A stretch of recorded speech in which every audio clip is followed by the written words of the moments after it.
أعوذ بالله من الشيطان الرجيم. بسم الله الرحمن الرحيم. ألم تر إلى الذين يزعمون أنهم آمنوا بما أنزل إليك وما أنزل من قبلك يريدون أن يتحاكموا إلى الطاغوت وقد أمروا أن يكفروا به ويريد الشيطان أن يضلهم ضلالا بعيدا. صدق الله مولانا العظيم. إن الله وملائكته يصلون على النبي يا أيها الذين آمنوا صلوا علیہ وسلموا تسلیما. محبت سے پڑھیے الصلاۃ والسلام علیک یا رسول اللہ وعلی آلک واصحابک یا حبیب اللہ یا رحمتا للعالمین یا خاتم النبیین. سامعین محترم، آج ہمارا ہے 5واں پارہ اور اس کا 6واں رکوع آج ہم شروع کر رہے ہیں انوار قرآن کے سلسلے سے. تو اللہ تعالیٰ نے فرمایا، کیا تم نے ان لوگوں کو نہیں دیکھا جن کا دعویٰ ہے کہ وہ اس پر ایمان لے آئے ہیں جو تمہاری طرف نازل کیا گیا اور جو تم سے پہلے نازل کیا گیا، اور وہ چاہتے ہیں کہ فیصلے شیطان کے پاس لے جائیں، حالانکہ انہیں تو یہ حکم دیا گیا تھا کہ اسے بالکل نہ مانیں، اور شیطان یہ چاہتا ہے کہ انہیں دور کی گمراہی میں بھٹکاتا رہے. سامعین محترم، یہاں پہ بیان کیا جا رہا ہے کہ ایک بشر نامی ایک منافق کا یہودی سے جھگڑا ہو گیا. مطلب منافق کہتے ہیں جس نے کلمہ پڑھا ہے اور جو نمازیں بھی پڑھتا ہے، مسلمان ہو گیا ہے. ہمارے یہودی نے کہا چلو محمد مصطفیٰ صلی اللہ علیہ وسلم سے فیصلہ کرواتے ہیں. منافق نے کہا کہ رسول صلی اللہ علیہ وسلم تو کسی کی رعایت نہیں کریں گے اور اس سے میرا مطلب حاصل نہیں ہوگا، میری طرفداری نہیں کریں گے، حضور تو عدل و انصاف کی بات کریں گے. تو اس لیے اس نے مسلمان ہونے کا دعویٰ کرنے کے باوجود یہ کہا کہ کعب بن اشرف یہودی کو وہ جج بنا لیتے ہیں، اس کے پاس چلے جاتے ہیں. ہمارا یہودی جانتا تھا کہ کعب بن اشرف رشوت خور ہے، اور اس نے اگر یہ مسلمان سے منافق ہے، اس سے رشوت لے کے فیصلہ کر دیا تو پھر معاملہ خراب ہو جائے گا. تو اس لیے اس نے یہودی ہونے کے باوجود جو تھا نا، اس نے کعب بن اشرف یہودی کو اپنا سردار نہیں تسلیم کیا، پنچ نہیں مانا. تو یہ ناچار منافق کو فیصلے کے لیے سرکار دو عالم صلی اللہ علیہ وسلم کے حضور آنا پڑا. رسول صادق و امین صلی اللہ علیہ وسلم نے جو فیصلہ دیا وہ یہودی کے حق میں تھا اور منافق کے خلاف تھا. یہاں سے فیصلہ سننے کے بعد پھر منافق اس یہودی کو مجبور کر کے حضرت عمر رضی اللہ تعالیٰ عنہ کے پاس لے آیا. یہودی نے آپ رضی اللہ تعالیٰ عنہ سے عرض کیا کہ میرا اور اس کا معاملہ آپ کے رسول طے فرما چکے، لیکن یہ حضور کے فیصلے سے راضی نہیں بلکہ آپ سے فیصلہ چاہتا ہے. حضرت عمر فاروق رضی اللہ تعالیٰ عنہ فرمایا کہ ہاں میں بھی آ کر اس کا فیصلہ کرتا ہوں. یہ فرما کر مکان میں تشریف لے کر تلوار لا کر اس کو قتل کر دیا. فرمایا جو اللہ اور اس کے رسول کے فیصلے سے راضی نہ ہوا اس کا میرے پاس یہی فیصلہ ہے. اس منافق کے ورثاء حضور اقدس صلی اللہ علیہ وسلم کی خدمت میں آئے، لیکن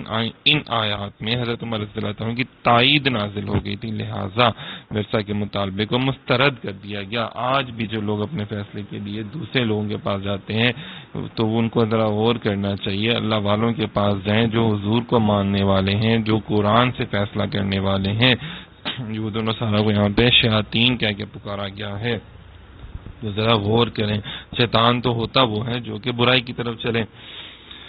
اور پھر آگے فرمایا کہ اور جب ان سے کہا جائے کہ اللہ کی اتاری ہوئی کتاب اور اس کے رسول کی طرف آؤ تو تم دیکھو گے کہ منافق تم سے منہ موڑ کر پھر جاتے ہیں. تو کیسی حالت ہوگی جب ان پر ان کے اپنے اعمال کی وجہ سے کوئی مصیبت آ پڑے. پھر اے حبیب قسمیں کھاتے ہوئے تمہارے حضور حاضر ہوتے ہیں کہ ہمارا مقصد تو صرف بھلائی اور اتفاق کرنا تھا ان کے دلوں کی بات تو اللہ جانتا ہے، بس تم ان سے چشم پوشی کرتے رہو، انہیں سمجھاتے رہو، ان کے بارے میں ان سے پورے اثر کلام کرتے رہو. سامعین محترم، یہاں منافقوں کے بارے میں فرمایا گیا ہے کہ ویسے تو اے حبیب صلی اللہ تعالی علیہ وآلہ وسلم آپ سے منہ پھیرتے ہیں یہ لوگ، لیکن جب ان پر ان کے اپنے اعمال کی وجہ سے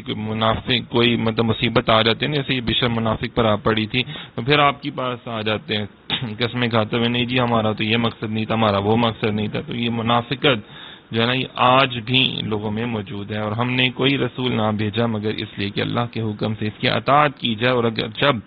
وہ اپنی جانوں پر ظلم کر بیٹھے تھے تو اے حبیب تمہاری بارگاہ میں حاضر ہو جاتے، پھر اللہ سے معافی مانگتے اور رسول بھی ان کی مغفرت کی دعا فرماتے، تو ضرور اللہ کو بہت توبہ قبول کرنے والا مہربان فرماتے. یہاں رسولوں کی تشریف آوری کا مقصد بیان کیا گیا ہے۔ اللہ تعالیٰ رسولوں کو بھیجتا ہی اس لیے ہے کہ اللہ کے حکم سے ان کی اطاعت کی جائے، اسی لیے اللہ تعالیٰ انبیاء اور رسول کو معصوم بناتا ہے، کیونکہ اگر انبیاء جو خود گناہوں کے مرتکب ہوں گے تو دوسرے ان کی اطاعت و اتباع کیا کریں گے؟ رسول کی اطاعت اس لیے ضروری ہے کہ اللہ کی اطاعت کا طریقہ ہی رسول کی اطاعت ہے۔ فرمایا کہ اگر اس سے ہٹ کر اطاعت الہی کا کوئی دوسرا طریقہ نہیں، لہٰذا جو رسول کی اطاعت کا انکار کرے گا وہ کافر ہوگا، اگرچہ ساری زندگی سر پر قرآن اٹھا کر پھرتا رہے۔ فرمایا جب وہ اپنی جانوں پر ظلم کر بیٹھے، ایک خاص واقعے کی طرف بیان کیا گیا ہے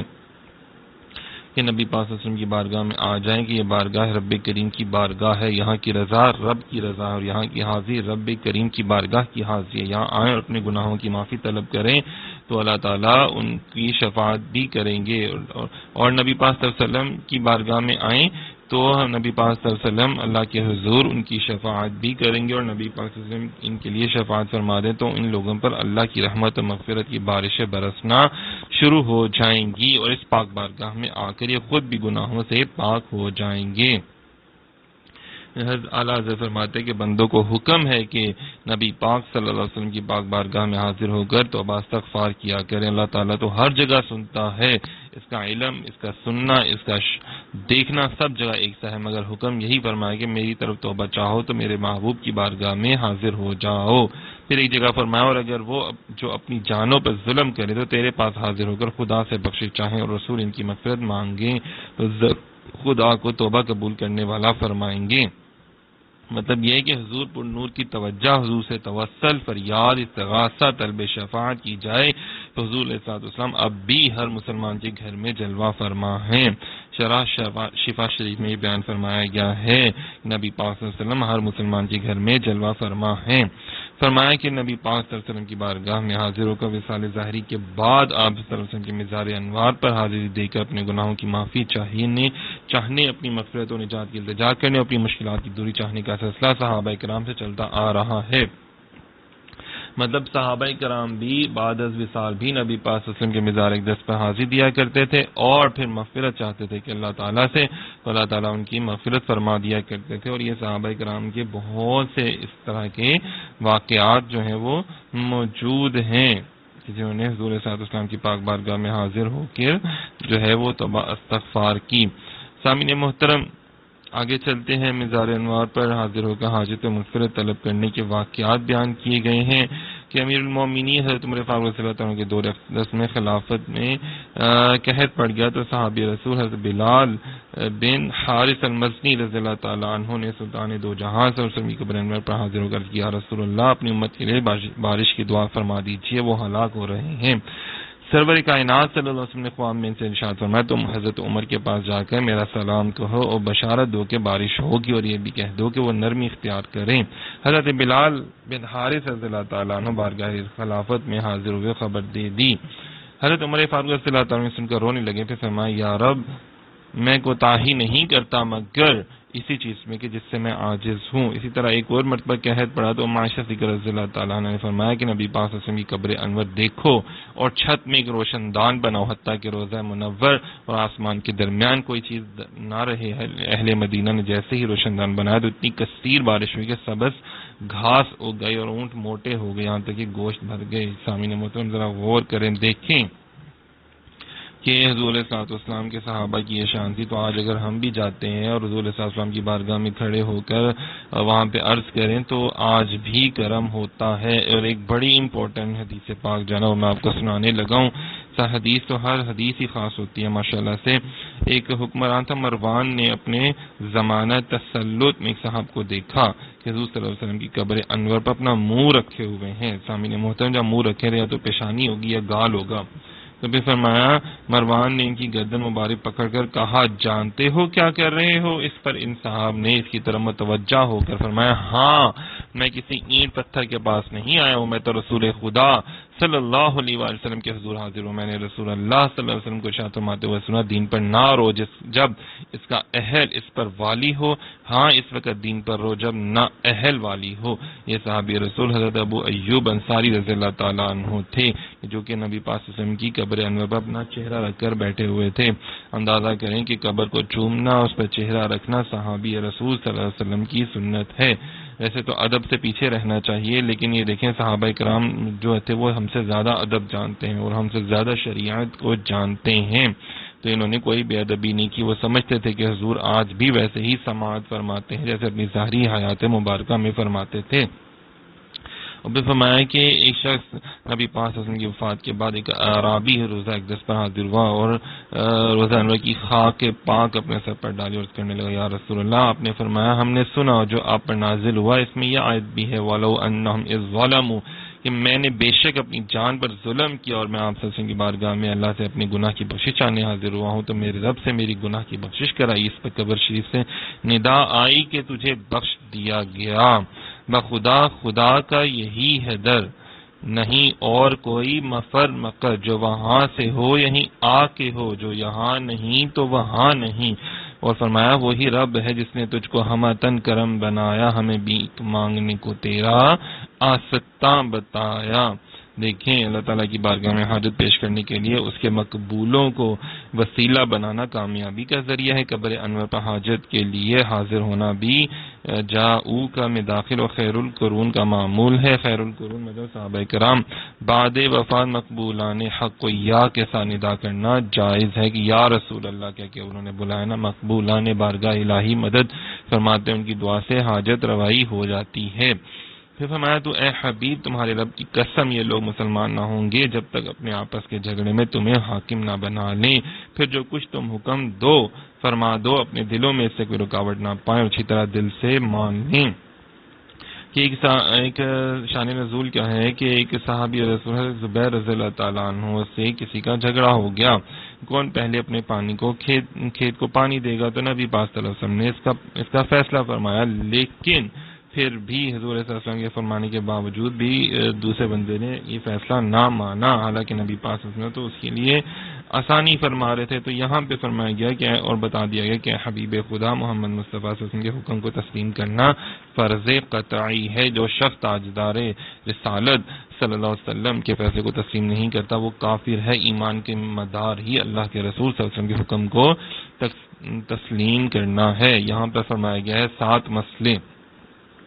کہ اللہ نے اپنے رب ہونے کی نسبت اپنے نبی پاک صلی اللہ علیہ وسلم کی طرف فرمایا اے حبیب تیرے رب کی قسم، کتنی بڑی بات ہے نا۔ پھر فرمایا حضور صلی اللہ علیہ وسلم کا حکم ماننا فرض قرار دیا، اس بات کو اپنے رب ہونے کی قسم کے ساتھ پختہ فرمایا۔ تاجدار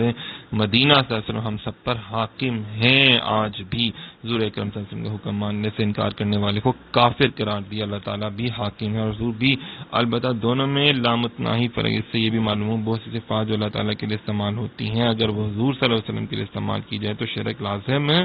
نہیں آتا۔ پھر فرمایا رسول کریم صلی اللہ علیہ وسلم کا حکم دل و جان سے ماننا ضروری ہے، اس کے بارے میں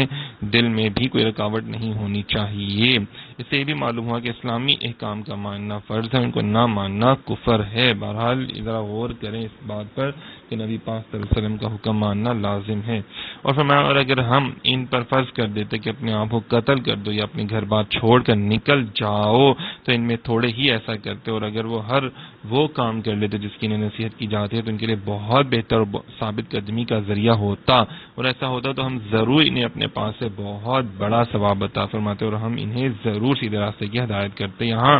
مخلص و منافق سب کے اعتبار سے فرمایا جا رہا ہے کہ اگر ہم ان پر فرض کر دیتے کہ اپنے آپ کو قتل کرو یا اپنے گھروں سے نکل جاؤ تو ان میں سے تھوڑے ہی ایسا کرتے، جیسا کہ بنی اسرائیل کو مصر سے نکل جانے اور توبہ کے لیے اپنے آپ کو قتل کرنے کا حکم دیا۔ اس آیت کا شان نزول کچھ اس طرح ہے کہ حضرت ثابت بن قیس بن شماس رضی اللہ تعالیٰ عنہ سے یہودی نے کہا کہ اللہ تعالیٰ نے ہم پر خود کو قتل کرنا اور گھر بار چھوڑنا فرض کیا تھا، ہم اس کو بجا لائے تھے، تو آپ نے کیا کیا تھا؟ تب یہ پھر آیت نازل ہو گئی کہ فرمایا کہ اچھا جی صحابہ کرام کی بھی یہ شان تھی کہ مختلف جنگوں میں انہوں نے بھی ایسے واقعات ہوئے ہیں کہ انہوں نے اپنے نبی پاک صلی اللہ علیہ وسلم کے سامنے کھڑے ہو کر اپنی جانیں تک قربان کر دیں۔ تو بڑی بڑی جانیں جو تھے نا مخلصین ماشاءاللہ جو صحابہ تھے انہوں نے بڑا کچھ اسلام کی راہ میں جو ہے وہ کیا۔ جی آگے چلتے ہیں، فرمایا اور جو اللہ اور رسول کی اطاعت کرے تو وہ ان لوگوں کے ساتھ ہوگا جن پر اللہ نے فضل کیا، یعنی انبیاء، صدیقین، شہداء، صالحین، اور یہ کتنے اچھے لوگ ہیں۔ اچھا جی سامعین محترم، یہاں پہ جو اللہ اور اس کے رسول کی اطاعت کرنے والے ہیں ان کا مرتبہ بیان کیا جا رہا ہے کہ ان کو بھی صدیقین، شہداء، صالحین کا قرب عطا کیا جائے گا۔ صحابی رسول صلی اللہ علیہ وسلم کی شان دیکھیں کہ حضور سے کتنی محبت کرتے ہیں نا، کہ صحابہ حضرت صبان رضی اللہ تعالیٰ عنہ حضور صلی اللہ علیہ وسلم کے ساتھ بہت زیادہ محبت کرتے تھے اور انہیں جدائی کی تاب نہ تھی کہ وہ اس قدر غمگین اور رنجیدہ ہوئے کہ چہرے کا رنگ بدل گیا۔ حضور کریم صلی اللہ علیہ وسلم سے نے دریافت فرمایا کہ آج رنگ کیوں بدلا ہوا ہے؟ عرض کہ یا رسول اللہ نہ مجھے کوئی بیماری ہے اور نہ درد، سوائے اس کے کہ جب حضور سامنے نہیں ہوتے تو انتہا درجے کی وحشت و پریشانی ہو جاتی ہے۔ جب آخرت کو یاد کرتا ہوں تو یہ اندیشہ ہوتا ہے کہ وہاں میں کس طرح دیدار پا سکوں گا۔ آپ اعلیٰ ترین مقام میں ہوں گے اور مجھے اللہ تعالیٰ نے اپنے کرم سے جنت بھی دی تو میں اس مقام عالی تک کہاں رسائی حاصل کر سکوں گا۔ اس پر یہ آیت نازل ہوئی اور اللہ تعالیٰ نے انہیں تسکین عطا کی کہ منزلوں کے فرق کے باوجود فرما برداروں کو نبی پاک کی بارگاہ میں حاضری اور میت کی نعمت سے سرفراز فرمایا جائے گا اور انبیاء علیہ السلام کے مخلص فرما بردار جنت میں ان کی صحبت اور دیدار سے محروم نہ ہوں گے۔ فرمایا آدمی اسی کے ساتھ ہوگا جس سے محبت کرتا ہے۔ پھر اسی طرح اور بھی صحابہ کرام، ایک صحابی رسول صلی اللہ علیہ وسلم حضور صلی اللہ علیہ وسلم کو وضو کروایا کرتے ہیں، حضرت ربیعہ بن کعب السلمی کہ فرماتے ہیں میں رات کو حضور صلی اللہ علیہ وسلم کی بارگاہ میں حاضر ہوتا تھا، حضور کو وضو کرواتا تھا، پانی لے کر آتا تھا، خدمت بجا لاتا تھا۔ ایک مرتبہ حضور صلی اللہ علیہ وسلم نے مجھ سے پوچھا مانگو، میں نے عرض کیا میں آپ سے جنت میں آپ کا ساتھ مانگتا ہوں، تو آپ نے ارشاد فرمایا اس کے علاوہ اور کچھ؟ میں نے عرض کیا میرا مقصود تو وہی ہے۔ دیکھیں صحابہ کرام جنت میں حضور کا ساتھ چاہ رہے ہیں، دنیاوی طور پہ ظاہری طور پہ بھی وہ حضور کی بارگاہ میں حاضر ہوتے تھے اور وہ جنت میں بھی کہ ہم بعد از وصال بھی حضور کی بارگاہ میں رہیں۔ تو آپ صلی اللہ علیہ وسلم نے فرمایا تو پھر زیادہ سجدے کر کے اپنے معاملے میں میری مدد کرو، مدد تم بھی کوشش کرو، زیادہ سے زیادہ سجدے کرو، جو احکامات الہیہ ہیں ان پر عمل کرو اور پھر تم اس میں میری مدد کرو، مطلب کہ تم یہ کرو تو اللہ تعالیٰ تمہیں میرے پاس لے آئے گا۔ یہ دیکھیں ہم سب کے لیے بھی ہے کہ اگر ہم بھی حضور صلی اللہ علیہ وسلم سے محبت کرتے ہیں تو زیادہ سے زیادہ درود و سلام پڑھیں، زیادہ سے زیادہ اللہ کے حضور سجدہ ریز ہوں، احکامات پر عمل کریں تو اللہ تعالیٰ ہم سے خوش ہوگا اور ہمیں حضور کی بارگاہ میں پہنچا دے گا۔ اسی طرح حضرت ام عمارہ رضی اللہ تعالیٰ نے عرض کیا وسلم آپ دعا فرما دیں کہ اللہ تعالیٰ ہم لوگوں کو جنت میں آپ کی خدمت گزاری کا شرف عطا فرمائے۔ اس وقت آپ صلی اللہ علیہ وسلم نے ان کے لیے اور ان کے شوہر ان کے بیٹوں کی جس طرح دعا فرمائی کہ یا اللہ ان سب کو جنت میں میرا رفیق بنا دے۔ حضرت ام عمارہ رضی اللہ تعالیٰ عنہا زندگی بھر اعلانیہ یہ کہتی رہی کہ رسول اللہ صلی اللہ علیہ وسلم کی اس دعا کے بعد دنیا میں بڑی سے بڑی مصیبت مجھ پر آ جائے تو مجھ کو اب اس کی کوئی بھی پرواہ نہیں ہے۔ یہ دیکھیں یہ عشق ہے۔ عاشقوں کے امام حضرت بلال رضی اللہ تعالیٰ کی وفات کا وقت قریب آیا تو ان کی زوجہ شدت غم سے فرمانے لگی ہائے غم، تو آپ نے فرمایا واہ بڑی خوشی کی بات ہے، کل ہم اپنے محبوب آقا صلی اللہ علیہ وسلم ان کے اصحاب سے ملاقات کریں گے۔ دیکھیں ذرا غور کریں، جو لوگ موت سے ڈرتے ہیں، اور صحابہ کرام کیا کہتے تھے کہ خوش ہو جاؤ کہ کل تو میں اپنے آقا سے ملوں گا، میں وصال ہوگا میرا تو میں سب سے پہلے اپنے آقا مولا صلی اللہ علیہ وسلم کی بارگاہ میں حاضر ہوں گا، قبر میں بھی تو حضور کا دیدار ہوگا نا۔ دیکھیں یہ ہے عشق۔ تو یاد رہے کہ اس آیت میں صدیقین سے سلطان دو جہاں صلی اللہ علیہ وسلم کے اکابر صحابہ کرام سب سے پہلے مراد ہیں، جیسے سیدنا ابو بکر صدیق رضی اللہ تعالیٰ عنہ۔ شہداء سے مراد وہ حضرات ہیں جنہوں نے راہ خدا میں جانیں دیں، اور صالحین سے مراد وہ دیندار لوگ ہیں جو حق العباد اور حق اللہ دونوں ادا کریں، ان کے احوال و اعمال اور ظاہر و باطن اچھے اور پاک ہوں۔ دیکھیں اللہ کے ولیوں کا بھی ساتھ ساتھ ذکر کیا جا رہا ہے۔ پھر فرمایا یہ اللہ کا فضل ہے، اللہ جاننے والا کافی ہے، اور ایمان والو ہوشیاری سے کام لو، پھر دشمن کی طرف تھوڑے تھوڑے ہو کر نکلو یا اکٹھے چلو۔ تو یہاں پر بھی جو ہے وہ جنگی معاملات جو ہیں ان حوالے سے بیان کیا جا رہا ہے کہ آیت مبارکہ جنگی تیاریوں، جنگی چالوں، دشمنوں کی جو جنگی طاقت کے اندازے لگانا، معلومات رکھنا، ان کے مقابلے میں بھرپور تیاری، بہترین حکمت عملی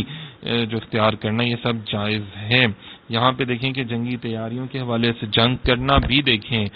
کتنی بڑی بات ہے کہ آرمی کے معاملات جو ہیں، جنگی معاملات جو ہیں، وہ بھی قرآن پاک میں صحابہ کرام کو، مسلمانوں کو سکھائے جا رہے ہیں۔ تو یارو ہمیں باعث جنگ سیکھنے کی بھی ضرورت نہیں ہے، اگر ہم نے جہاد کے معاملات بھی، باریکیاں بھی سیکھنی ہیں تو وہ بھی ہمیں نبی پاک صلی اللہ علیہ وسلم کے اوصاف حمیدہ میں مل جائیں گی۔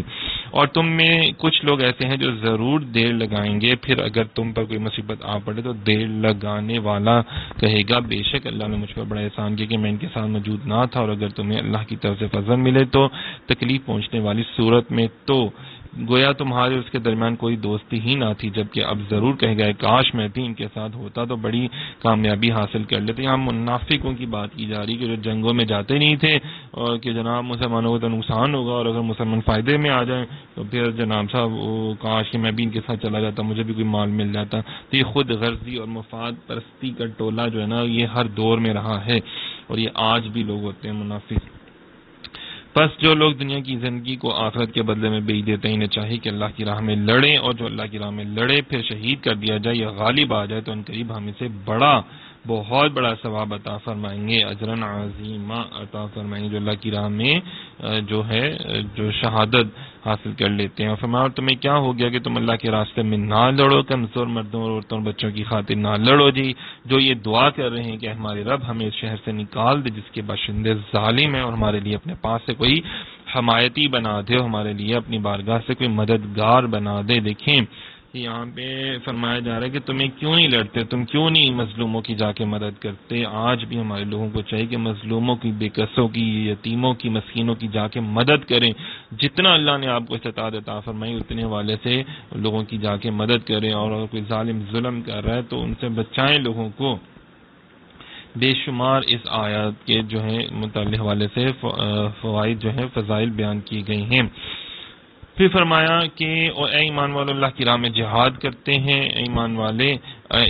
اللہ کی راہ میں جہاد کرتے ہیں، کفار شیطان کی راہ میں لڑتے ہیں تو تم شیطان کے دوستوں سے جہاد کرو، بے شک شیطان کا مکر و فریب کمزور ہے۔ کیا تم نے ان لوگوں کو نہ دیکھا جن سے کہا کہ اپنے ہاتھ روکے رکھو اور نماز قائم رکھو اور زکات دو، پھر جب ان پر جہاد فرض کیا گیا تو ان میں ایک دو لوگوں سے ایسے ڈرنے لگا جیسے اللہ سے ڈرنا ہوتا ہے یا اس سے بھی زیادہ، اور کہنے لگے ہمارے رب تو نے ہم پر جہاد کیوں فرض کر دیا، تھوڑی سی مدت تک ہمیں اور مہلت کیوں نہ عطا کر دیا حبیب، تو تم فرما دو کہ دنیا کا ساز و سامان تھوڑا سا ہے، پرہیزگاروں کے لیے آخرت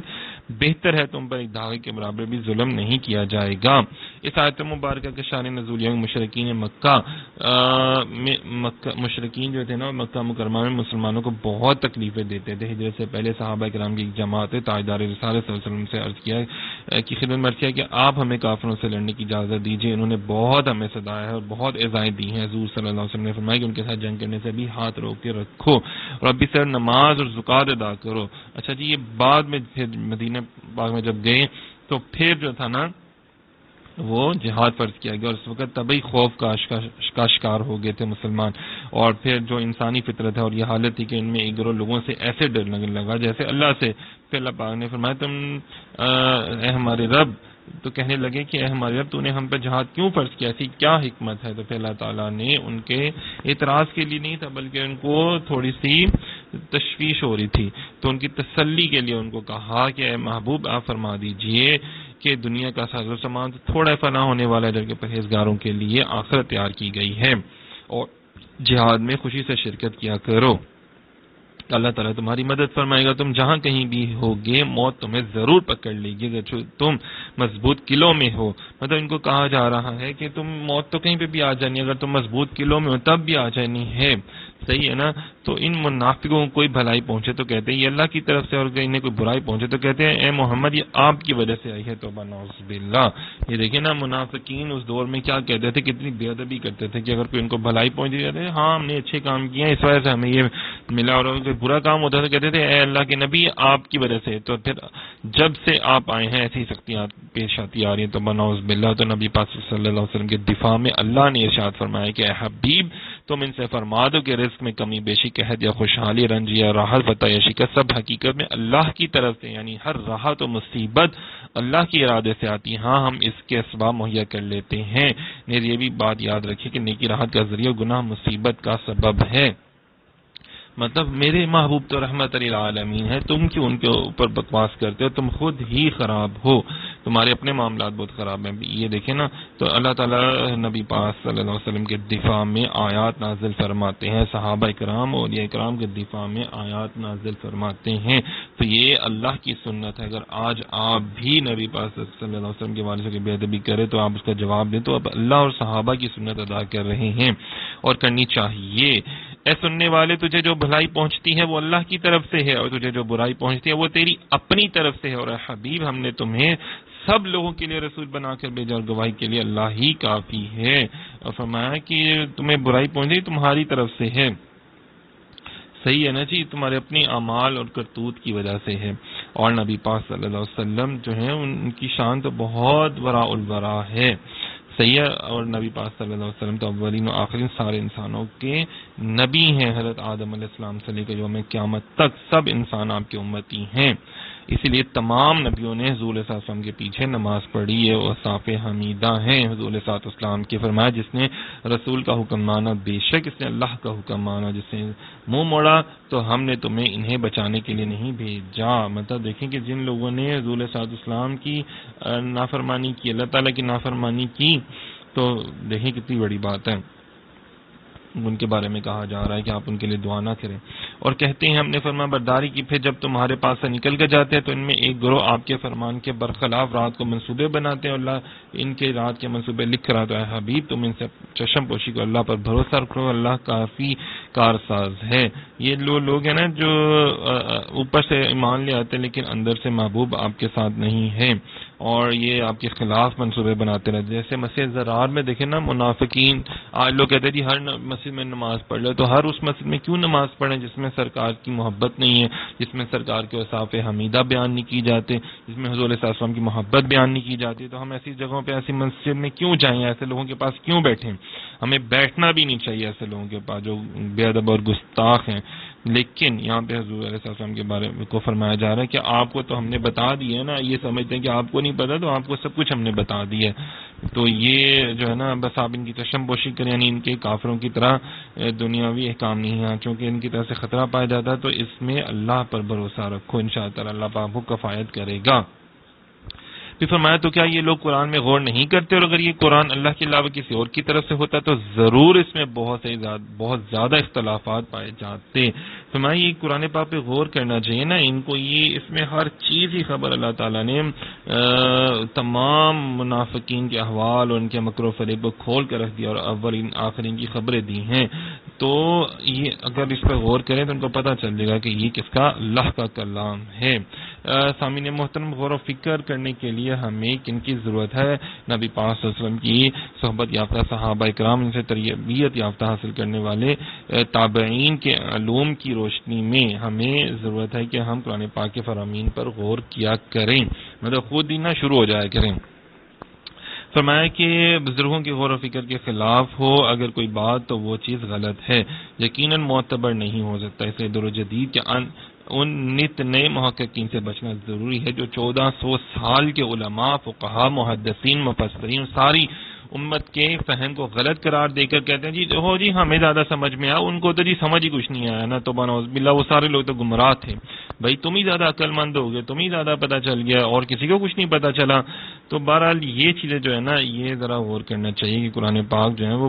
اللہ پاک کا کلام ہے. یہ کوئی ایسا نہیں ہے کہ جس میں جو ہے وہ فصاحت و بلاغت نہ ہو. یہ اس کا تمام کلام فصاحت و بلاغت کے اعلیٰ مرتبے پر ہے, اللہ کا کلام جو ہے نا. اچھا جی, آگے اللہ تعالیٰ کے کلام کی شان بتائی جا رہی ہے تاکہ لوگ اس کے اوپر عمل کریں, پڑھیں, اس کو سمجھیں. اس کلام جیسا دنیا کا کوئی کلام نہیں ہے. اور جب امن یا خوف کی کوئی بات ان کے پاس آتی ہے تو اسے پھیلانے لگتے ہیں, حالانکہ اگر اس بات کو رسول اور اپنے بااختیار لوگوں کی خدمت میں پیش کرتے تو ضرور میں سے نتیجہ نکالنے کی صلاحیت رکھنے والے اس خبر کی حقیقت کو جان لیتے ہو. اگر تم پر اللہ کا فضل اور اس کی احمد نہ ہوتی تو ضرور تم میں سے چند ایک کے علاوہ سب شیطان کے پیچھے بھاگ جاتے.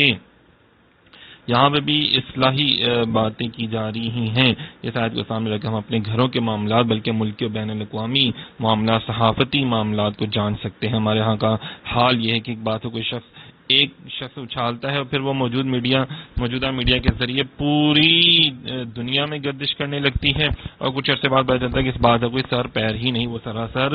جھوٹی ہے۔ مسلمانوں کو، اسلام کو بدنام کرنے کے لیے ایسی سازشیں، افواہیں اور خبریں دن رات پھیلائی جاتی ہیں، حتیٰ کہ بعض جگہوں پر یہ بات پھیلائی گئی ہے مسلمانوں کا مذہب یہ ہے کہ کوئی مسلمان اس وقت جنت میں نہیں جائے گا جب تک وہ کسی ایک کافر کو قتل نہیں کر دے گا۔ تو مطلب اتنی جھوٹی باتیں مسلمانوں کے خلاف، حالانکہ مسلمان تو ایسے بالکل بھی نہیں ہے، وہ تو پیار و محبت سے لوگوں کے ساتھ عزت احترام سے پیش آنے والے ہیں۔ تو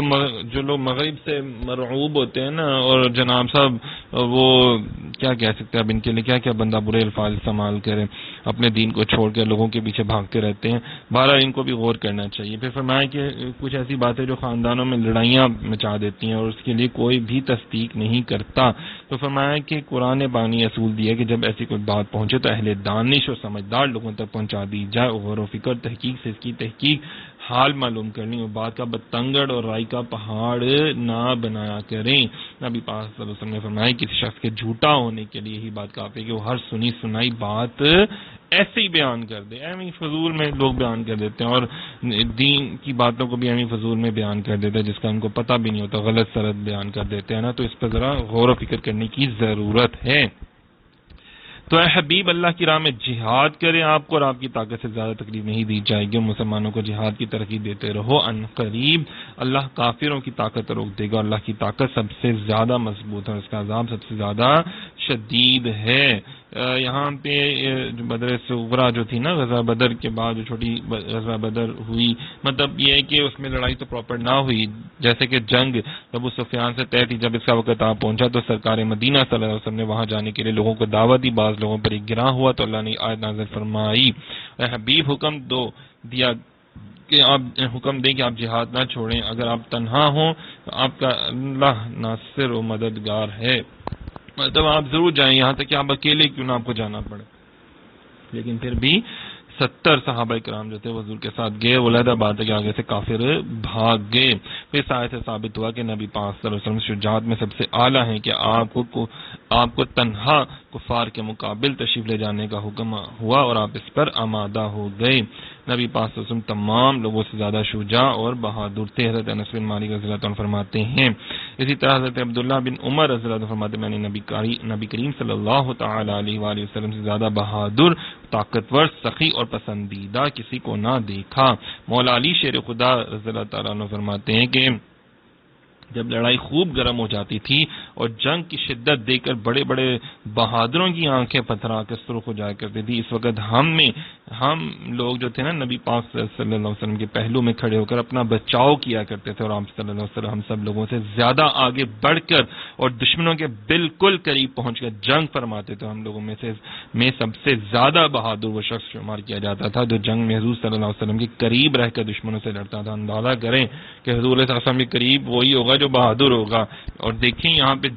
جہاد کا حکم دیا جا رہا ہے۔ جو لوگ کہتے ہیں نا کہ یہ صرف فوج کا کام ہے، علماء کا کام ہے، نہیں یہ نہیں کرنا، ہم نے تو وہ نہیں کرنا، ہم پیچھے بھاگ جاتے ہیں بزدلوں کی طرح، اور ہم کیوں آگے جائیں؟ تو یہ ذرا سوچیں کہ نبی پاک صلی اللہ علیہ وسلم کی سنت ہے آگے بڑھ کر صف اول میں کھڑے ہو کر دشمنوں کا مقابلہ کرنا اور توحید اور رسالت کا درس دینا اور آگے جانا۔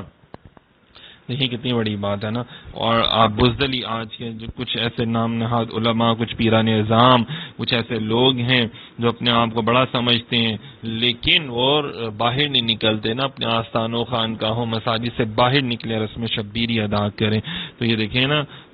نبی پاک صلی اللہ علیہ وسلم کی شجاعت، بہادری کا کمال۔ فرماتے ہیں کہ غزوہ احزاب کے موقع پر خندق ہوتے ہوئے ایک ایسی چٹان ظاہر ہوئی جو کسی سے نہ ٹوٹ سکی، تو نبی پاک صلی اللہ علیہ وسلم کے وار سے وہ چٹان پارا ہو گئی۔ ایک رات اہل مدینہ ایک خوفناک آواز سن کر دہشت زدہ ہو گئے، تو اس آواز کی سمت سب سے پہلے نبی پاک صلی اللہ علیہ وسلم تشریف لے گئے۔ کتنی بڑی بات ہے نا کہ فرمایا تم ہو حفیظ و مغیث، کیا ہے وہ دشمن خبیث، تم ہو تو پھر خوف کیا، تم پہ کروڑوں درود و سلام، یا رسول اللہ آپ پر درود و سلام۔ جو اچھی سفارش کرے اس کے لیے اس کا اجر ہے، جو بری سفارش کرے اس کے لیے اس میں حصہ ہے، اور اللہ ہر شے پر قادر ہے۔ فرمایا اچھی چیز پہ کے لیے سفارش کرنا بہت اچھی بات ہے، کسی دوسرے کی حق تلفی نہ ہو رہی ہو تو وہاں پہ سفارش کرنا اچھی بات ہے، لیکن بری سفارش وہ ہے جس میں غلط سفارش کی جائے، ظالم کو غلط طریقے سے بچایا جائے یا کسی کی حق تلفی کی جائے، جیسے کسی غیر مستحق کو نوکری دلانے کے لیے کی جائے یا کسی کو شراب یا سینما کے لائسنس دلوانے کے لیے سفارش کی جائے تو یہ حرام ہے، اور جو تمہیں کسی لفظ سے سلام کیا جائے تو تم اس سے بہتر لفظ سے سلام کا جواب دو، جیسے اگر آپ کو کہا جاتا ہے نا السلام علیکم تو آپ کہیں وعلیکم السلام ورحمۃ اللہ، اور اگر آپ کو کہا جائے السلام علیکم ورحمۃ اللہ تو آپ کہیں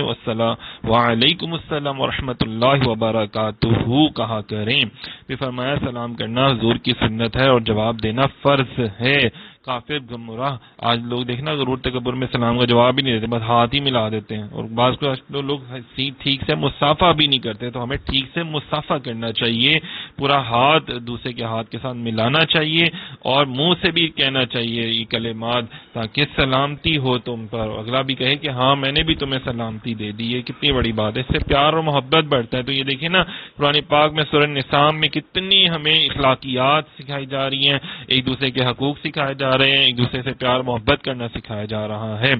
فرمایا کافر گمراہ فاسق کو استنجا کرتے مسلمانوں کو سلام نہ کیا کرے، یوں ہی جو شخص خطبہ دے رہا ہو، قرآن پاک کی تلاوت کر رہا ہو، کوئی حدیث بیان کر رہا ہو، مذاکرہ علم ہو، اذان اور تکبیر میں مشغول ہو تو اس حال میں بھی اس کو سلام نہ کرو، اور اگر کوئی سلام کر دے تو ان پر جواب دینا لازم نہیں ہے۔ صحیح ہے نا؟ یہ تو سلام کرنے والوں کو بھی ذرا سوچنا چاہیے نا، اب جب کسی کو سلام کر رہے تو وہ کیا کر رہا ہے، اگر تو فری ہے تو پھر اسے سلام کرے تاکہ وہ اس کا جواب دے۔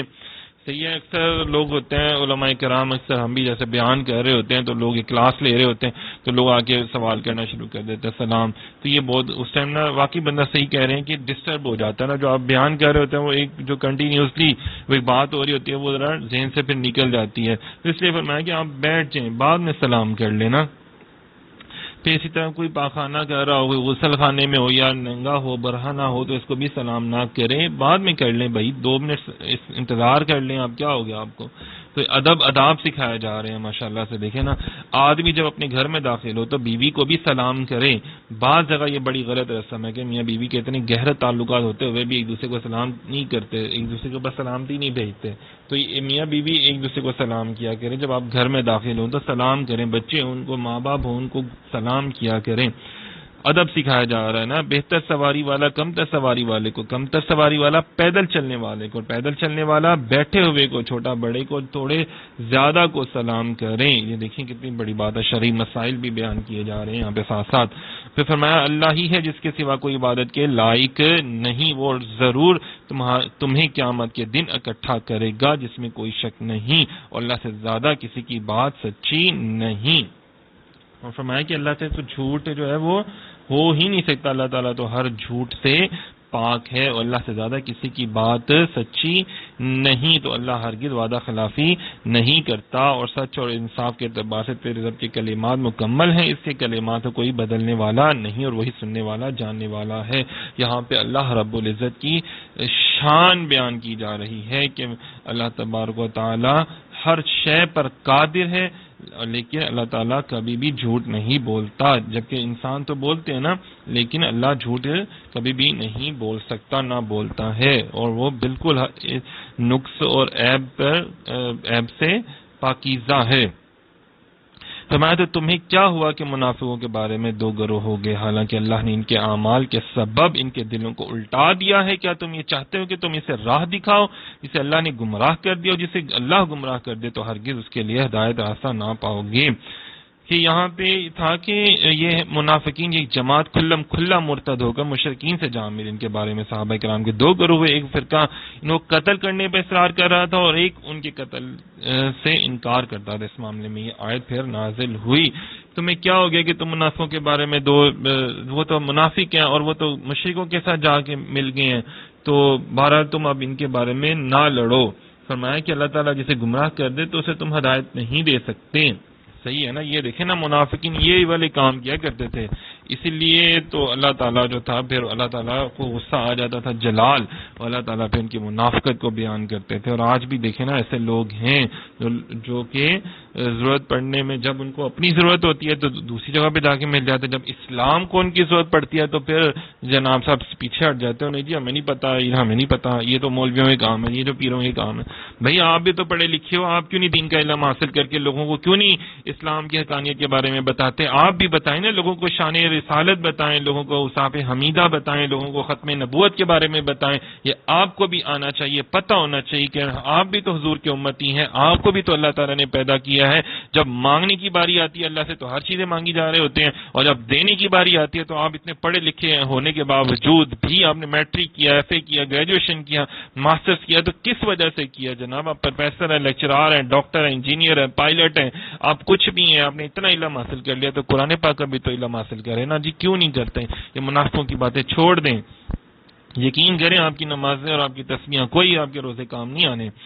وہ تو یہ چاہتے ہیں کہ جیسے وہ کافر ہوئے کاش کہ تم بھی ویسے ہی کافر ہو جاؤ، پھر تم سب ایک جیسے ہو جاؤ، تو تم میں ان میں سے کسی کو اپنا دوست نہ بناؤ جب تک وہ اللہ کی راہ میں ہجرت نہ کریں، پھر اگر وہ منہ پھیریں تو انہیں پکڑو، جہاں پاؤ قتل کرو، ان میں کسی کو نہ دوست بناؤ نہ ہی مددگار، جہاں پاؤ قتل کرو۔ یہ کن کی بات کی جا رہی ہے؟ یہ جو کافر ہیں نا، جنہوں نے مسلمانوں کو بہت زیادہ نقصان پہنچایا اور جو سرکشی میں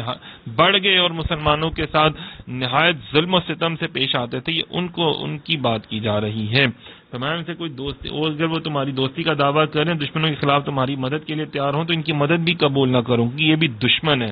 دوسرے کو کافر کرنے کی کوشش کرنا کفر ہے۔ کافر، مرتد، بد مذہب کو دوست بنانا، ان سے دلی محبت رکھنا حرام ہے۔ دیکھیے نا، ایک طرف تو آپ کو اتنے آپ کے مسلمان بھائی بہنوں کو نقصان پہنچا رہے ہیں، اور ادھر آپ کہہ رہے ہیں نہیں جی نہیں، ان سے پیار محبت کرنی ہے، نہیں جی نہیں، ان سے دوستی کرنی ہے، تو یہ انتہائی منافقت ہے۔ اس کو اللہ نے کہا، اور اپنے آپ کو مسلمان کہتا ہو جیسے اس زمانے کے منافق تھے۔ اعلیٰ حضرت فرماتے کفار مشرکین سے اتحاد ہو، ان سے حرام قطعی ہے، قرآن عظیم کی نصوص کی تحریم سے گونج رہے ہیں۔ اللہ تعالیٰ فرماتے کہ تم میں جو کوئی ان سے دوستی رکھے گا وہ بے شک انہی میں سے ہو جائے گا۔ دیکھیں مطلب منافقین اور مشرکین سے دوستی بھی فرمایا گیا، مشرکین سے دوستی بھی نہیں کرنی آپ نے، یہود و نصارہ سے، کیونکہ یہ تو آپ کے اوپر ظلم کر رہے ہیں اور آپ کے مسلمان بھائی بہنوں پہ ظلم کر رہے ہیں۔ دیکھیں نا فلسطین میں کیا حال ہے، کشمیر میں، لبنان میں، یہ برما میں کیا حال ہے، کیوں پھر یہ آپ کے اوپر بڑے وہ بنے پھرتے ہیں؟ اور اگر ہیں اتنے تو یہ مسلمانوں کے سگے تو عراق، بغداد، شام میں کیوں مسلمانوں پہ ظلم کر رہے ہیں نا؟ ذرا پوچھے نا کوئی ان سے۔ پھر فرمایا کہ مگر ان لوگوں قتل نہ کرو جو ایسی قوم سے تعلق رکھتے ہو کہ تمہارے اور ان کے درمیان امن کا معاہدہ ہو، یا تمہارے پاس حال میں آئیں کہ ان کے دل تم سے لڑائی کرنے سے تنگ آ چکے ہوں، یا تمہارے ساتھ مل کر اپنی قوم سے لڑیں، اور اللہ اگر چاہتا تو ضرور انہیں تم پر مسلط کر دیتا، تو وہ بے شک تم سے لڑتے، پھر اگر وہ تم سے دور رہیں اور نہ لڑیں اور تمہاری طرف صلح کا پیغام بھیجیں تو صلح کی صورت میں اللہ نے تمہیں ان پر لڑائی کا کوئی رشتہ نہیں رکھا۔ اس آیت میں کیا حکم ہے؟ فرمایا وہ لوگ جن کا ایسی قوم سے تعلق ہو جن سے تمہارا امن کا معاہدہ ہو چکا ہو تو ان سے لڑائی نہ کرو، وہ لوگ جو تم سے لڑائی نہ کریں ان سے بھی لڑائی نہ کرو، وہ لوگ جو تمہارے سامنے اپنی قوم سے لڑیں ان سب لوگوں کو قتل کرنے کی اجازت نہیں ہے۔ اچھا جی، پہلے دور میں یہ ہوتا تھا کہ کوئی لوگ نا اگر کسی علاقے کو فتح کرتے تھے تو وہاں پہ سب کو ہی مار دیتے تھے، کوئی ان کے پاس آ کے لڑ رہا ہے نہیں لڑ رہا پھر بھی، جو ان کے ساتھ کھڑا ہوا ہے پھر بھی، مطلب ہر بندے کو مار دیتے تھے۔ تو یہاں پہ جنگی معاملات میں اور جنگ کے بعد کے جو معاملات ہیں ان کی بھی تربیت کی جا رہی ہے مسلمانوں کے لیے۔ اور دیکھیں کتنی بڑی بات ہے نا، اسلامی سلطنت کو کیسے چلانا چاہیے یہ بھی بیان کیا جا رہا ہے۔ تو ہمیں باعث لوگوں سے سیکھنے کی کیا ضرورت ہے؟ ان قریب تم کچھ دوسروں کو پاؤ گے جو چاہتے ہیں کہ وہ تم سے بھی امن میں رہیں اور اپنی قوم سے بھی امن میں رہیں، لیکن جب کبھی انہیں فتنے کی طرف پھیرا جاتا ہے تو اس میں اوندے پڑ جاتے ہیں۔ پھر اگر وہ تم سے کنارہ کشی نہ کریں، تمہارے ساتھ صلح نہ کریں اور اپنے ہاتھ تم سے لڑنے سے نہ روکیں تو تم انہیں پکڑ لو، جہاں پاؤ انہیں قتل کر دو۔ یہی وہ لوگ ہیں جن کے خلاف ہم نے تمہیں کھلا اختیار دیا ہے۔ اچھا جی، اس کے شان نزول بھی تو سنیں نا ذرا آپ۔ مدینہ طیبہ میں اسد و غطفان دو قبیلوں کے لوگ ریاکاری کے طور پر کلمہ پڑھتے، جھوٹا کلمہ پڑھتے اور اپنے آپ کو مسلمان ظاہر کرتے۔ جب ان میں سے کوئی اپنی قوم سے ملتا اور وہ لوگ ان سے کہتے کہ تم کس چیز پر ایمان لائے ہو تو یہ کہتے کہ ہم تو بندروں اور بچھوں وغیرہ پر ایمان لے کر آئے ہیں، توبہ نعوذ باللہ، اسلام کا مذاق اڑاتے۔ اس انداز سے ان کا مطلب یہ تھا کہ دونوں طرف تعلقات رکھیں، کسی جانب سے انہیں نقصان نہ پہنچے۔ یہ لوگ منافقین تھے، مطلب یہ لوگ چاہتے تھے کہ جناب ہمارے قبیلے والے بھی ہماری عزت کرے اور ہمیں نقصان نہ پہنچائے، اور اگر ہم مسلمانوں میں جائیں تو وہ بھی ہماری عزت کرے، ہمیں نقصان نہ پہنچائے۔ اور مسلمان بھی یہ سمجھے نا کہ یار یہ تو کلمہ گو لوگ ہیں اور یہ تو بڑے اچھے لوگ ہیں، لیکن جب مسلمان ان کو جنگ کی طرف بلاتے تھے تو یہ مسلمانوں کا ساتھ نہیں دیتے تھے، یہ دشمنوں کا ساتھ دیتے تھے، شیطانوں کا ساتھ دیتے تھے، اور یہ پھر صلح بھی نہیں کرتے تھے۔ تو ان کے کفر اور غداری اور مسلمانوں کو نقصان پہنچانے کے سبب ہم نے تمہیں ان کے قتل کرنے کا کھلا اختیار دیا ہے۔ اللہ تعالیٰ سبب بیان کر رہے ہیں، اور کسی مسلمان کے لیے جائز نہیں ہے کہ کسی مسلمان کو قتل کرے مگر یہ کہ غلطی سے ہو جائے، اور جو کسی مسلمان کو غلطی سے قتل کر دے تو ایک مسلمان غلام کو آزاد کرنا، دید دینا لازم ہے، جو مقتول کے گھر والوں کے حوالے کی جائے گی سوائے اس کے کہ وہ معاف کر دیں۔ پھر اگر وہ مقتول تمہاری دشمن قوم سے ہو اور وہ مقتول خود مسلمان ہو تو صرف ایک مسلمان غلام کا آزاد کرنا لازم ہے، اور اگر وہ مقتول اس قوم میں سے ہو کہ تمہارے اور ان کے درمیان معاہدہ ہو تو اس کے گھر والوں کے حوالے دید کی جائے، اور ایک مسلمان غلام یا لونڈی کو آزاد کیا جائے۔ پھر جسے غلام نہ ملے تو وہ 2 مہینے کے مسلسل روزے رکھے، یہ اللہ کی بارگاہ میں اس کی توبہ ہے، اللہ جاننے والا حکمت والا ہے۔ اچھا جی، مسلمان دوسرے مسلمان کو قتل نہ کرے، یہ کیسے ہوا کہ یہ جناب صاحب ایک صحابی رسول صلی اللہ علیہ وسلم تھے، انہوں نے اپنے سوتیلے بھائی کو قتل کر دیا، کیونکہ اس نے اسلام سے پہلے وہ جو مسلمان نہیں ہوا تھا تو اس نے ان صحابی پر بہت زیادہ ظلم کیا تھا، بہت زیادہ ظلم کیا تھا، اور ان کو دوبارہ سے کافر ہونے پہ مجبور کر دیا تھا۔ خیر، اب وہ صحابی رسول جو واپس سے مدینہ گئے تو ان کو پتہ چلا ان کا بھائی آیا ہوا ہے۔ اب ان کو یہ نہیں پتا تھا کہ ان کے بھائی نے آ کر انہوں نے بھی اسلام قبول کر لیا، ان کو یہ نہیں پتا تھا۔ تو انہوں نے قسم کھائی تھی کہ میں تمہیں جو ہے نا، تم نے میرے اوپر بڑا ظلم و ستم کیا تو میں تمہیں چھوڑوں گا نہیں، تمہیں جان سے مار دوں گا۔ تو جب وہ ان کو نظر آئے اپنے بھائی تو انہوں نے ان کو جان سے مار دیا۔ بعد میں جب لوگوں نے ان کو بتایا کہ بھائی وہ تو مسلمان ہو چکا ہوا تھا، اس پر ان صحابی کو بڑا افسوس ہوا، تو انہوں نے حضور صلی اللہ علیہ وسلم کی بارگاہ میں یہ حاضر ہو کر عرض کیا، تو ان پر پھر یہ آیت نازل ہو گئی کہ کسی دوسرے مسلمان کو ناحق قتل کرنا حرام ہے، لیکن اگر ان کو نہیں پتا تھا تو اس کے لیے وہ کوئی غلام آزاد کر دیں، اگر غلام نہیں آزاد کر سکتے تو اگر وہ روزے رکھیں تو اللہ تعالیٰ ان کی، کیونکہ وہ انجانے میں ہوا نا بات، جان بوجھ کر انہوں نے ایسے نہیں کیا، تو اس میں پھر اور بھی احکامات اس حوالے سے بیان کیے جا رہے ہیں جو ہم اہل علم سے سیکھ سکتے ہیں۔ اور پھر فرمایا جو کسی مسلمان کو جان بوجھ کر قتل کر دے تو اس کا بدلہ جہنم ہے، عرصہ دراز تک اس میں رہے گا، اللہ نے اس پر غضب کیا۔ دیکھیں نا، آج بھی لوگ جو ہے نا جان بوجھ کے گھریلو جو ہے معاملات کو لے کر جو ہے وہ قتل کر دیتے ہیں۔ فرمایا کہ کسی مسلمان کے قتل پر جمع ہو جائیں تو اللہ تعالیٰ سب کو اندھے منہ جہنم میں ڈال دے گا۔ پھر فرمایا کہ نبی پاک صلی اللہ علیہ وسلم نے کہ جب 2 مسلمان اپنی تلواروں سے لڑیں تو قاتل اور مقتول دونوں جہنم میں جائیں گے۔ فرمایا حضور مقتول کیوں جہنم میں جائے گا، وہ تو قتل ہو گیا نا۔ فرمایا اس لیے کہ وہ بھی تو اپنے ساتھیوں قتل کرنے پہ مؤثر تھا نا۔ پھر دیکھیں نا آج کل کے دور میں کیا ہوتا ہے کہ آج کل قتل کرنا بڑا معمولی کام ہو گیا، چھوٹی چھوٹی باتوں پر جان سے مار دینا، غنڈہ گردی کرنا، دہشت گردی پھیلانا، ڈکیتی میں لوگ ایک دوسرے کو مار جاتے ہیں، خاندانی لڑائیوں میں قتل و غارت ہو جاتے ہیں، جائیداد کے رپھڑ میں قتل و غارت ہو جاتے ہیں، لوگ جادو کروا کے مروا دیتے ہیں، تعصب والی لڑائیاں یہ بہت ہمارے یہاں پہ عام ہو جاتے ہیں، مسلمانوں کا خون پانی کی طرح بہایا جاتا ہے، گروپ اور جتھے اور عسکری ونگ بنے ہوئے ہیں جن کا کام ہی قتل و غارت گری ہے۔ ہمارے معاشرے کا یہ بھی ایک مکروہ چہرہ ہے۔ تو یہ ہماری یہاں پہ تربیت کی جا رہی ہے کہ انسان کے بچے بن جاؤ، اچھے مسلمان بنو۔ مسلمان وہ ہے کہ جس سے ہاتھ اور پاؤں سے اس کا دوسرا مسلمان بھائی محفوظ رہے، صحیح ہے نا۔ فرمایا مسلمان جس کے ہاتھ اور زبان سے دیگر مسلمان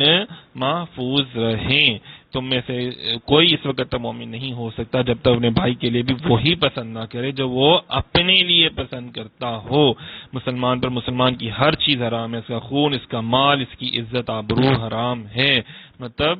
پھر فرمایا کہ وہ ہم میں سے نہیں جو ہمارے چھوٹوں پر رحم نہیں کرتا، ہمارے بڑوں کی تعظیم نہیں کرتا، اور اچھی باتوں کا حکم نہ دے اور بری باتوں سے منع نہیں کرتا۔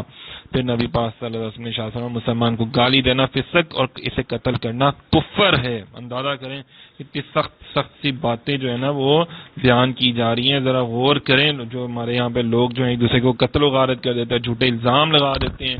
بدنام کر دیتے ہیں لوگوں کو، تو یہ ظلم کرنا بہت بری بات ہے۔ اے ایمان والو، جب تم اللہ کے راستے میں چلو تو خوب تحقیق کر لیا کرو، جو تمہیں اسلام کرے سے یہ نہ کہو کہ تو مسلمان نہیں، تم دنیاوی زندگی کا سامان چاہتے ہو، بس اللہ کے پاس بہت سے غنیمت کے مال ہیں، پہلے تم بھی ایسے ہی تھے تو اللہ نے تم پر احسان کیا، تو خوب تحقیق کر لو، بے شک اللہ تعالیٰ تمام اعمال سے خبردار ہے۔ اس آیت کا شان نزول یہ ہے کہ مسلمان ایک جگہ پر جب گئے،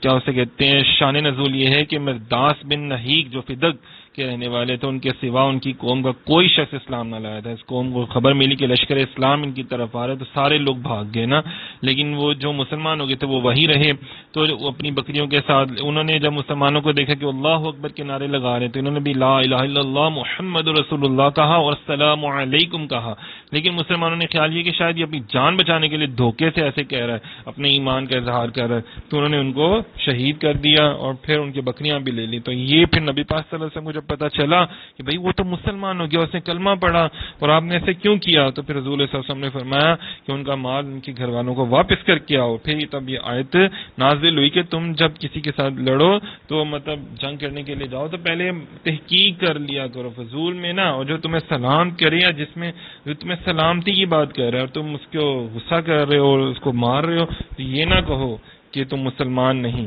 بہرحال حدیث پاک میں آتا ہے کہ جب کوئی لشکر روانہ فرماتے نبی پاک صلی اللہ علیہ وسلم تو حکم دیتے کہ اگر تم کوئی مسجد دیکھو یا اذان سنو تو قتل نہ کرو۔ یہاں پہ مسلمانوں کو سمجھانے کے لیے بات کی جا رہی ہے کہ دیکھو تم بھی جب پہلے مسلمان نہیں تھے تو تم بھی تو ایسے ہی مسلمان ہوئے نا، کلمہ شہادت پڑھ کر، اور صرف کلمہ شہادت پڑھ لینا ہی اسلام کا اظہار ہوا کرتا تھا، تو دیکھو کہ تم بھی اسی طرح اگر کوئی تمہارے سامنے آ جائے تو پہلے تحقیق کر لیا کرو۔ پھر فرمایا عذر والوں کے علاوہ جو مسلمان جہاد سے بیٹھے رہے اور وہ اللہ کی راہ میں اپنے مالوں اور اپنی جانوں کے ساتھ جہاد کرنے والے برابر نہیں، اپنی جانوں اور مالوں کے ساتھ جہاد کرنے والوں کو بیٹھے رہنے والوں پر اللہ نے درجے کے اعتبار سے فضیلت عطا فرمائی ہے، اللہ نے سب سے بھلائی کا وعدہ فرمایا، اللہ نے جہاد کرنے والوں کو بیٹھ رہنے والوں پر بہت بڑے اجر کی فضیلت عطا فرمائی ہے۔ یہاں پہ بیان ہو رہا ہے کہ جہاد کرنے والا اور جہاد نہ کرنے والا